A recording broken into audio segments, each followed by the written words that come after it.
இயேசுவை நேசிப்பவர்கள் பைபிளை வாசிப்பார்கள். இந்த சேனலை பின்பற்றினால் ஓராண்டில் வேதாகமத்தை வாசித்து முடித்து விடலாம். ஃபாலோ பண்ணுங்க, சப்ஸ்கிரைப் பண்ணுங்க. மார்க்கு எழுதின சுவிசேஷம் 1ஆம் அதிகாரம். தேவனுடைய குமாரனாகிய இயேசு கிறிஸ்துவினுடைய சுவிசேஷத்தின் ஆரம்பம். இதோ, நான் என் தூதனை உமக்கு முன்பாக அனுப்புகிறேன். அவன் உமக்கு முன்னே போய் உமக்கு வழியை ஆயத்தம் பண்ணுவான் என்றும், கர்த்தருக்கு வழியை ஆயத்தப்படுத்துங்கள், அவருக்கு பாதைகளை செவ்வை பண்ணுங்கள் என்று வனாந்திரத்திலே கூப்பிடுகிறவனுடைய சத்தம் உண்டாகும் என்றும் தீர்க்கதரிசன ஆகமங்களில் எழுதியிருக்கிற பிரகாரமாய் யோவான் வனாந்திரத்தில் ஞானஸ்நானம் கொடுத்து பாவ மன்னிப்புக்கென்று மனம் திரும்புதலுக்கேற்ற ஞானஸ்நானத்தை குறித்து பிரசங்கம் பண்ணிக் கொண்டிருந்தான். அப்பொழுது யூதேயா தேசத்தார் அனைவரும் எருசலேம் நகரத்தார் யாவரும் அவனிடத்திற்கு போய் தங்கள் பாவங்களை அறிக்கையிட்டு யோர்தான் நதியில் அவனால் ஞானஸ்நானம் பெற்றார்கள். யோவான் ஒட்டகமயிர் உடையை தரித்து தன் அறையில் வார்க்கச்சையை கட்டிக்கொண்டவனாயும் வெட்டுக்கிளியையும் காட்டுத்தேனையும் புசிக்கிறவனாயும் இருந்தான். அவன், என்னிலும் வல்லவர் ஒருவர் எனக்கு பின் வருகிறார், அவருடைய பாதரட்சைகளின் வாரை குனிந்து அவிழ்க்கிறதற்கும் நான் பாத்திரன் அல்ல. நான் ஜலத்தினால் உங்களுக்கு ஞானஸ்நானம் கொடுத்தேன், அவரோ பரிசுத்த ஆவியினால் உங்களுக்கு ஞானஸ்நானம் கொடுப்பார் என்று பிரசங்கித்தான். அந்த நாட்களில் இயேசு கலிலேயாவில் உள்ள நாசரேத்தூரில் இருந்து வந்து யோர்தான் நதியில் யோவானால் ஞானஸ்நானம் பெற்றார். அவர் ஜலத்தில் இருந்து கரையேறின உடனே வானம் திறக்கப்பட்டதையும் ஆவியானவர் புறாவைப் போல் தம்மேல் இறங்குகிறதையும் கண்டார். அன்றியும், நீர் என்னுடைய நேசகுமாரன், உம்மில் பிரியமாயிருக்கிறேன் என்று வானத்தில் இருந்து ஒரு சத்தம் உண்டாயிற்று. உடனே ஆவியானவர் அவரை வனாந்தரத்திற்கு போகும்படி ஏவினார். அவர் வனாந்தரத்திலே 40 நாள் இருந்து சாத்தானால் சோதிக்கப்பட்டு அங்கே காட்டு மிருகங்களின் நடுவிலே சஞ்சரித்துக் கொண்டிருந்தார். தேவ தூதர்கள் அவருக்கு ஊழியம் செய்தார்கள். யோவான் காவலில் வைக்கப்பட்ட பின்பு இயேசு கலிலேயாவிலே வந்து தேவனுடைய ராஜ்யத்தின் சுவிசேஷத்தை பிரசங்கித்து, காலம் நிறைவேறிற்று, தேவனுடைய ராஜ்யம் சமீபமாயிற்று, மனம் திரும்பி சுவிசேஷத்தை விசுவாசியுங்கள் என்றார். அவர் கலிலேயா கடலோரமாய் நடந்து போகையில் மீன் பிடிக்கிறவர்களாயிருந்த சீமோனும் அவன் சகோதரன் அந்திரேயாவும் கடலில் வலை போட்டுக் கொண்டிருக்கிற போது அவர்களை கண்டார். இயேசு அவர்களை நோக்கி, என் பின்னே வாருங்கள், உங்களை மனுஷரை பிடிக்கிறவர்களாக்குவேன் என்றார். உடனே அவர்கள் தங்கள் வலைகளை விட்டு அவருக்கு பின் சென்றார்கள். அவர் அவ்விடம் விட்டு சற்று அப்புறம் போன போது செபதேயுவின் குமாரன் யாக்கோபும் அவன் சகோதரன் யோவானும் படவிலே வலைகளை பழுது பார்த்துக் கொண்டிருக்கிறதை கண்டு உடனே அவர்களையும் அழைத்தார். அப்பொழுது அவர்கள் தங்கள் தகப்பனாகிய செபதேயுவை கூலி ஆட்களோடு படவிலே விட்டு அவருக்கு பின் சென்றார்கள். பின்பு கப்பர்நகுமுக்கு போனார்கள். உடனே அவர் ஓய்வு நாளில் ஜெப ஆலயத்திலே பிரவேசித்து போதகம் பண்ணினார். அவர் வேதபாரகரைப் போல போதியாமல் அதிகாரமுடையவராய் அவர்களுக்கு போதித்தபடியினால் அவருடைய போதகத்தை குறித்து ஜனங்கள் ஆச்சரியப்பட்டார்கள். அவர்களுடைய ஜெப ஆலயத்திலே அசுத்த ஆவியுள்ள ஒரு மனுஷன் இருந்தான். அவன், ஐயோ, நசரேனாகிய இயேசுவே, எங்களுக்கும் உமக்கும் என்ன? எங்களை கெடுக்கவா வந்தீர்? உம்மை இன்னார் என்று அறிவேன், நீர் தேவனுடைய பரிசுத்தர் என்று சத்தமிட்டான். அதற்கு இயேசு, நீ பேசாமல் இவனை விட்டு புறப்பட்டு போ என்று அதை அதட்டினார். உடனே அந்த அசுத்த ஆவி அவனை அலைக்கழித்து மிகுந்த சத்தமிட்டு அவனை விட்டு போய்விட்டது. எல்லாரும் ஆச்சரியப்பட்டு, இது என்ன? இந்த புதிய உபதேசம் எப்படிப்பட்டது? இவர் அதிகாரத்தோட அசுத்த ஆவிகளுக்கும் கட்டளையிடுகிறார், அவைகள் இவருக்கு கீழ்ப்படுகிறதே என்று தங்களுக்குள்ளே ஒருவரோடொருவர் சொல்லிக் கொண்டார்கள். அது முதல் அவருடைய கீர்த்தி கலிலேயா நாடெங்கும் பிரசித்தமாயிற்று. உடனே அவர்கள் ஜெப ஆலயத்தை விட்டு புறப்பட்டு யாக்கோபோடும் யோவானோடும் கூட சீமோன் அந்திரேயா என்பவர்களுடைய வீட்டில் பிரவேசித்தார்கள். அங்கே சீமோனுடைய மாமி ஜுரமாய் கிடந்தாள். உடனே அவர்கள் அவளை குறித்து அவருக்கு சொன்னார்கள். அவர் கிட்ட போய் அவள் கையை பிடித்து அவளை தூக்கிவிட்டார். உடனே ஜுரம் அவளை விட்டு நீங்கிற்று. அப்பொழுது அவள் அவர்களுக்கு பணிவிடை செய்தாள். சாயங்காலமாகி சூரியன் அஸ்தமித்த போது சகல பிணியாளிகளையும் பிசாசு பிடித்தவர்களையும் அவரிடத்தில் கொண்டு வந்தார்கள். பட்டணத்தார் எல்லாரும் வீட்டு வாசலுக்கு முன்பாக கூடி வந்தார்கள். பலவிதமான வியாதிகளினால் உபத்திரவப்பட்டிருந்த அநேகரை அவர் சொஸ்தமாக்கி அநேகம் பிசாசுகளையும் துரத்திவிட்டார். அந்த பிசாசுகள் தம்மை அறிந்திருந்தபடியால் அவைகள் பேசுகிறதற்கு அவர் இடம் கொடுக்கவில்லை. அவர் அதிகாலையில் இருட்டோடே எழுந்து புறப்பட்டு வனாந்தரமான ஓரிடத்திற்கு போய் அங்கே ஜெபம் பண்ணினார். சீமோனும் அவனோடே இருந்தவர்களும் அவரை பின்தொடர்ந்து போய் அவரை கண்டபோது, உம்மை எல்லாரும் தேடுகிறார்கள் என்று சொன்னார்கள். அவர்களை அவர் நோக்கி, அடுத்த ஊர்களிலும் நான் பிரசங்கம் பண்ண வேண்டுமாதலால் அவ்விடங்களுக்கு போவோம் வாருங்கள், இதற்காகவே புறப்பட்டு வந்தேன் என்று சொல்லி கலிலேயா நாடெங்கும் அவர்களுடைய ஜெப ஆலயங்களில் அவர் பிரசங்கம் பண்ணிக் கொண்டும் பிசாசுகளை துரத்திக் கொண்டும் இருந்தார். அப்பொழுது குஷ்டரோகி ஒருவன் அவரிடத்தில் வந்து அவர் முன்பாக முழங்கால் படியிட்டு, உமக்கு சித்தமானால் என்னை சுத்தமாக்க உம்மால் ஆகும் என்று வேண்டிக் கொண்டான். இயேசு மனதுருகி கையை நீட்டி அவனை தொட்டு, எனக்கு சித்தமுண்டு, சுத்தமாகு என்றார். இப்படி அவர் சொன்ன உடனே குஷ்டரோகம் அவனை விட்டு நீங்கிற்று. அவன் சுத்தமானான். அப்பொழுது அவர் அவனை நோக்கி, நீ இதை ஒருவருக்கும் சொல்லாதபடிக்கு எச்சரிக்கையாயிரு. ஆயினும் நீ போய் ஆசாரியனுக்கு உன்னை காண்பித்து, நீ சுத்தமானது நிமித்தம் மோசே கட்டளையிட்டிருக்கிறவைகளை அவர்களுக்கு சாட்சியாகச் செலுத்து என்று கண்டிப்பாய் சொல்லி உடனே அவனை அனுப்பிவிட்டார். அவனோ புறப்பட்டு போய் இந்த சங்கதி எங்கும் விளங்கும்படியாக பிரசித்தம் பண்ணத் தொடங்கினான். அதனால் அவர் வெளியரங்கமாய் பட்டணத்தில் பிரவேசிக்க கூடாமல் வெளியே வனாந்தரமான இடங்களில் தங்கியிருந்தார். எத்திசையிலும் இருந்து ஜனங்கள் அவரிடத்திற்கு வந்தார்கள். மார்க்கு எழுதின சுவிசேஷம் 2ஆம் அதிகாரம். சில நாட்களுக்கு பின்பு அவர் மறுபடியும் கப்பர்நகூமுக்கு போனார். அவர் வீட்டில் இருக்கிறார் என்று ஜனங்கள் கேள்விப்பட்டு உடனே வாசலுக்கு முன்னும் நிற்க இடம் போதாதபடிக்கு அநேகர் கூடி வந்தார்கள். அவர்களுக்கு வசனத்தை போதித்தார். அப்பொழுது 4 பேர் ஒரு திமிர்வாதக்காரனை சுமந்து கொண்டு அவரிடத்தில் வந்தார்கள். ஜனக்கூட்டத்தின் நிமித்தம் அவருக்கு சமீபமாய் சேரக்கூடாமல் அவர் இருந்த வீட்டின் மேற்கூரையை பிரித்து திறப்பாக்கி திமிர்வாதக்காரன் கிடக்கிற படுக்கையை இறக்கினார்கள். இயேசு அவர்கள் விசுவாசத்தை கண்டு திமிர்வாதக்காரனை நோக்கி, மகனே, உன் பாவங்கள் உனக்கு மன்னிக்கப்பட்டது என்றார். அங்கே உட்கார்ந்திருந்த வேதபாரகரில் சிலர், இவன் இப்படி தேவதூஷணம் சொல்லுகிறதென்ன? தேவன் ஒருவரே அன்றி பாவங்களை மன்னிக்கத்தக்கவர் யார் என்று தங்கள் இருதயங்களில் சிந்தித்துக் கொண்டிருந்தார்கள். அவர்கள் தங்களுக்குள்ளே இப்படி சிந்திக்கிறார்கள் என்று இயேசு உடனே தம்முடைய ஆவியில் அறிந்து அவர்களை நோக்கி, நீங்கள் உங்கள் இருதயங்களில் இப்படி சிந்திக்கிறதென்ன? உன் பாவங்கள் உனக்கு மன்னிக்கப்பட்டதென்று சொல்வதோ, எழுந்து உன் படுக்கையை எடுத்துக்கொண்டு நடவென்று சொல்வதோ எது எளிது? பூமியிலே பாவங்களை மன்னிக்க மனுஷகுமாரனுக்கு அதிகாரம் உண்டென்பதை நீங்கள் அறிய வேண்டும் என்று சொல்லி திமிர்வாதக்காரனை நோக்கி, நீ எழுந்து உன் படுக்கையை எடுத்துக்கொண்டு உன் வீட்டுக்கு போ என்று உனக்கு சொல்லுகிறேன் என்றார். உடனே அவன் எழுந்து தன் படுக்கையை எடுத்துக்கொண்டு எல்லாருக்கும் முன்பாக போனான். அப்பொழுது எல்லாரும் ஆச்சரியப்பட்டு, நாம் ஒரு காலம் இப்படி கண்டதில்லை என்று சொல்லி தேவனை மகிமைப்படுத்தினார்கள். அவர் மறுபடியும் புறப்பட்டு கடல் அருகே போனார். அப்பொழுது ஜனங்கள் எல்லாரும் அவரிடத்தில் வந்தார்கள். அவர்களுக்கு போதகம் பண்ணினார். அவர் நடந்து போகையில் அல்பேயுவின் குமாரனாகிய லேவி ஆயத்துறையில் உட்கார்ந்திருக்கிறதைக் கண்டு, எனக்கு பின் சென்று வா என்றார். அவன் எழுந்து அவருக்கு பின் சென்றான். அப்பொழுது அவனுடைய வீட்டிலே அவர் போஜன பந்தி இருக்கையில் அநேக ஆயக்காரரும் பாவிகளும் அவரோடு கூட வந்திருந்தபடியால் அவர்களும் இயேசுவோடும் அவர் சீஷரோடும் கூட பந்தி இருந்தார்கள். அவர் ஆயக்காரரோடும் பாவிகளோடும் போஜனம் பண்ணுகிறதை வேதபாரகரும் பரிசேயரும் கண்டு அவருடைய சீஷரை நோக்கி, அவர் ஆயக்காரரோடும் பாவிகளோடும் போஜனபானம் பண்ணுகிறதென்னவென்று கேட்டார்கள்.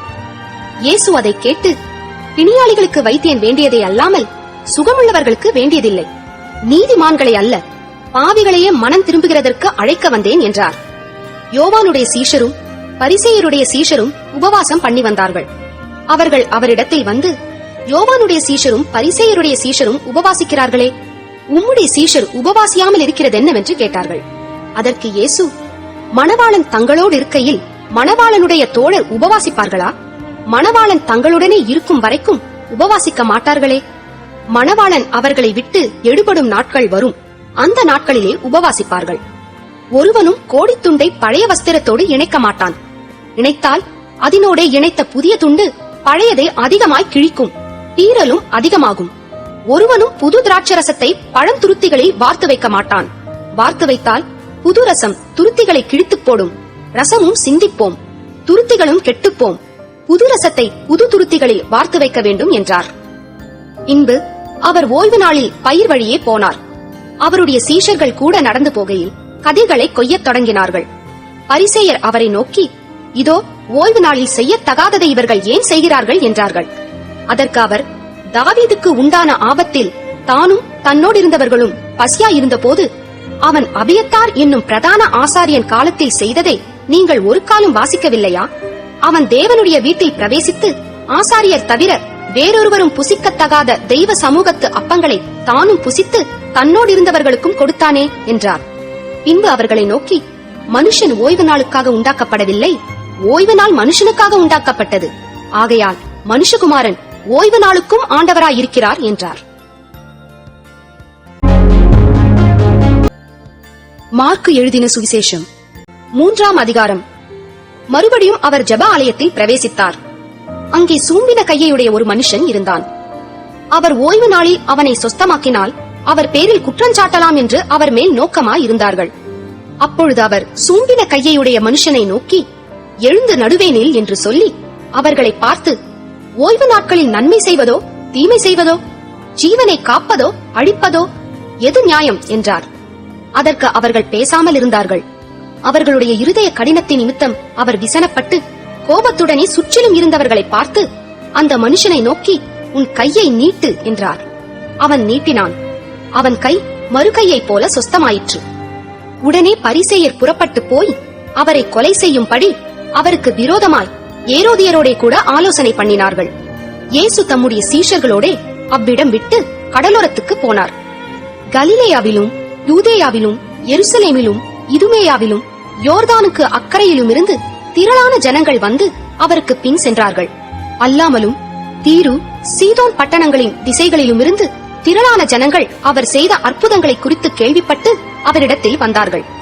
அவர் அநேகரை சொஸ்தமாக்கினார். நோயாளிகள் எல்லாரும் அதை அறிந்து அவரை தொட வேண்டும் என்று அவரிடத்தில் நெருங்கி வந்தார்கள். ஜனங்கள் திரளாயிருந்தபடியால் அவர்கள் தம்மை நெருக்காத படிக்கு தமக்காக ஒரு படவை ஆயத்தம் பண்ண வேண்டும் என்று தம்முடைய சீஷர்களுக்கு சொன்னார். அசுத்த ஆவிகளும் அவரை கண்டபோது அவர் முன்பாக விழுந்து, நீர் தேவனுடைய குமாரன் என்று சத்தமிட்டன. தம்மை பிரசித்தம் பண்ணாதபடி அவைகளுக்கு கண்டிப்பாய் கட்டளையிட்டார். பின்பு அவர் ஒரு மலையின் மேல் ஏறி தமக்கு சித்தமானவர்களை தம்மிடத்தில் வரவழைத்தார். அவர்கள் அவரிடத்திற்கு வந்தார்கள். அப்பொழுது அவர் 12 பேரை தெரிந்து கொண்டு அவர்கள் தம்மோடு கூட இருக்கவும் பிரசங்கம் பண்ணும்படியாக தாம் அவர்களை அனுப்பவும் வியாதிகளை குணமாக்கி பிசாசுகளை துரத்தும்படி அவர்கள் அதிகாரமுடையவர்களாய் இருக்கவும் அவர்களை ஏற்படுத்தினார். அவர்கள் யாரெனில், சீமோன், இவனுக்கு பேதுரு என்கிற பெயரிட்டார்.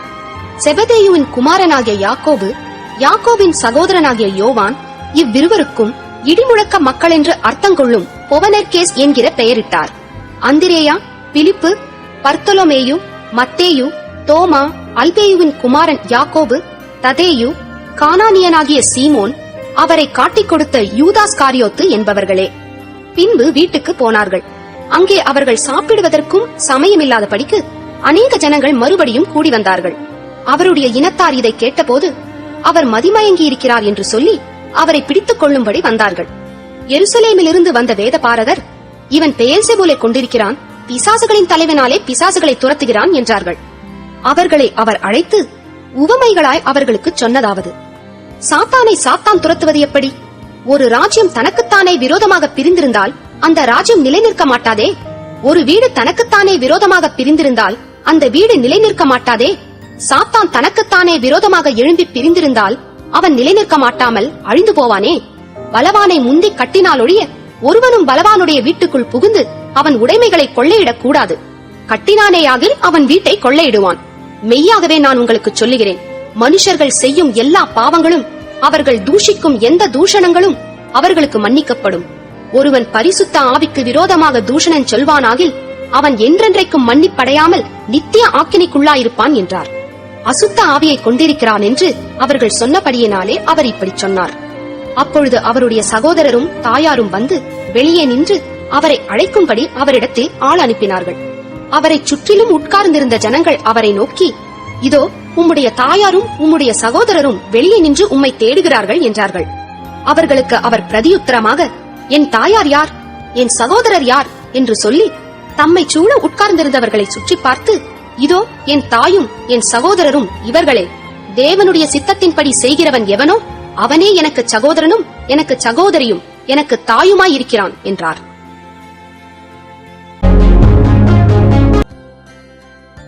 நீதிமொழிகள் 13ஆம் அதிகாரம்.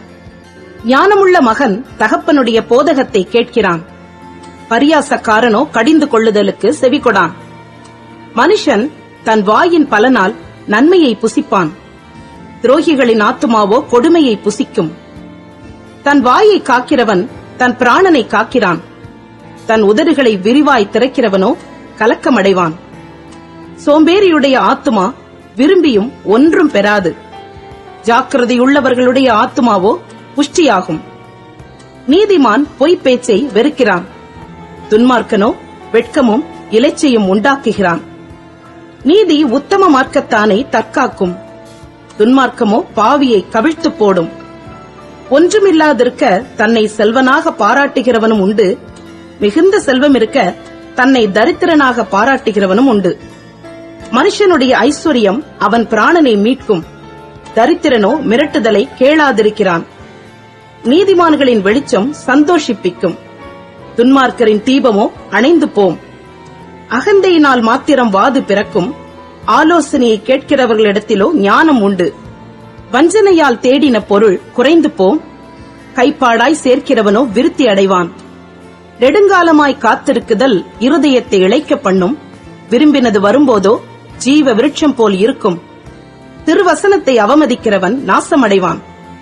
கற்பனைக்கு பயப்படுகிறவனோ பலனடைவான். ஞானவான்களுடைய போதகம் ஜீவ ஊற்று. அதனால் மரண கண்ணிகளுக்கு தப்பலாம். நட்புத்தி தயையை உண்டாக்கும்.